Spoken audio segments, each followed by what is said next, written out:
is fantastic to see such a big crowd, and especially a lot of youngsters in the crowd as well. It's what we're seeing all around the world. A lot of younger people getting involved in classic racing and enjoying the history and heritage behind what was originally the epic times of motorsport in the 60s, 70s and 80s. That man was definitely involved, Charles van der Merwe, on a few occasions in numerous championships, both on the track and off. On track right now, it's Extreme Supercars driven by Dunlop.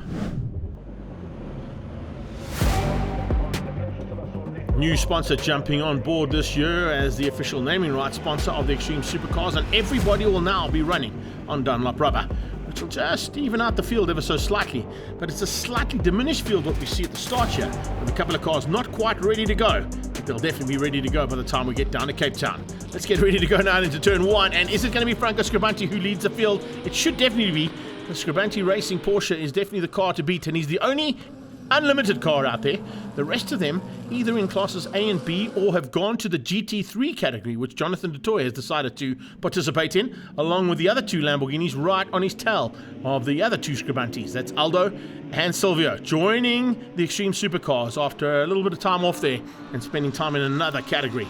Right up there as well is Gianni Giannacaro, and that magnificent beast of his, that R34, is certainly a car to be reckoned with, and already putting pressure onto the back end of Aldo Scribante as they go up towards turn 5.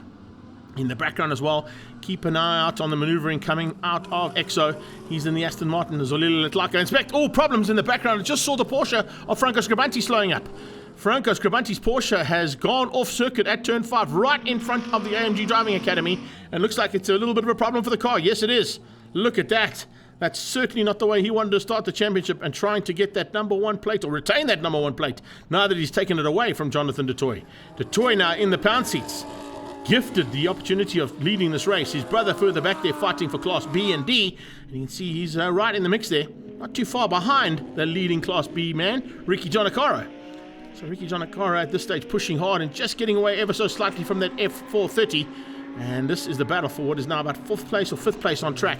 So Lili Letlaka into Africa Mining, Aston Martin GT3 taking on the R34 GT3 spec Nissan of Gianni Giannacaro in the Bisque racing machine. Aldo Scribante just ahead of them. And both cars running ever so slightly wide. Just a bit hot up into turn 5, and even hotter coming out of turn 6 there from Exo.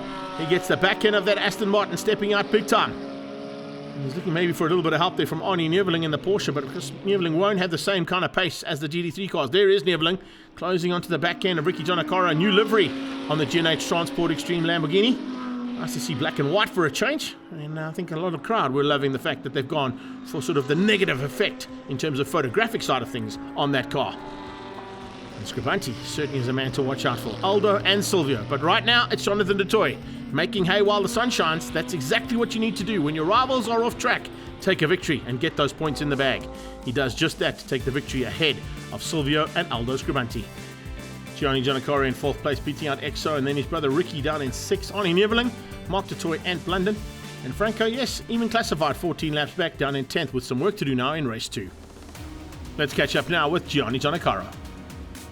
Very stoked. The Dunlops came on song towards the end. Big thanks to Dunlop for sponsoring this year. And the guys at Stradale have turned my car around and made it a bullet. So, yeah, very, very happy. A big thank you to Shoal, Uncle Harry, Bisque Transport, my dad always on the sidelines for me. And, yeah, super stoked. Let's go into race 2 and see how it goes from there. A lot of the drivers will be looking to capitalise on the fact that it's such a small field and they can get some seriously valuable points in and try and get the most out of those new Dunlops. So you can see the boss man of Dunlop there having a chat to Harry, seeing how things have gone for his team. Looks like it's all going according to plan. A little bit of work being done down at Scribante Racing, and I think the Porsche might have a bit of work to do to get to the front end. If he's back on track, and I'm just looking in the background to see if he's made it back on. Yes, he has. There's the General coming through turn 8 and already starting to sigh through that field as they go towards turn 1. He's made up about 4 positions into turn 1 around the outside of Ricky Giannacaro as they head towards turn 2. Jono leads out, Silvio in 2nd, Gianni in 3rd. Around the outside comes Franco. He's up to what is about 6th place on circuit, just behind Exo. He made his way around the outside of Arnie Neveling through turn 2 there as well. So the second of those Stradale cars just pushing hard to try and get to the front end of the Class A, B and D battle. as they come out of turn 3. You can see it's going to be a hard charge here coming out of Franco Scribenti, but it's not going to be easy for him, because you can see it's not going to be made easy, particularly, first of all, by his cousin. Aldo made it very difficult for him to get past, but he's eventually squeezed out there, and now trying to find a way past on Gianni Giannacaro. Now remember, that is an unlimited Porsche taking on a GT3 spec car, so you'll have a little bit of extra squirt, possibly down that main straightaway, and I think that's where he's going to wait for it. He's not going to try anything down the short straight towards turn 8, but here, as they get on the power, Gianni goes defensive, but Franco squeezes up the inside and moves up into what is going to be about 3rd place overall. So that's not a bad maneuvering there. 1 lap from the back of the pack up to 3rd. And now looking to try and close down on his cousin Silvio, and then more importantly on Jonathan du Toit to take the victory away. Watch the straight line speed of that Porsche if we get a chance to see it through the race. Ricky Giannacaro fighting again with Arnie Neveling. Great battle between the two of them in race number 1, resumed here in race 2. He's already got through on Silvio as they get up towards turn 5, so Franco hits 2nd place overall, and the Semza machine goes down into 3rd place. Great to have both Silvio and Aldo joining this pack of cars again, though I mentioned it earlier on. They had a bit of a sabbatical, but it is certainly great to have both of those Lamborghinis back in this big field, and it's going to get even bigger as we get to the next round. Down on the brakes, Aldo putting the pressure onto Gianni. Gianni soaking it up, not letting him through, not giving him any room to play as they head down that short straight that heads towards turn 1.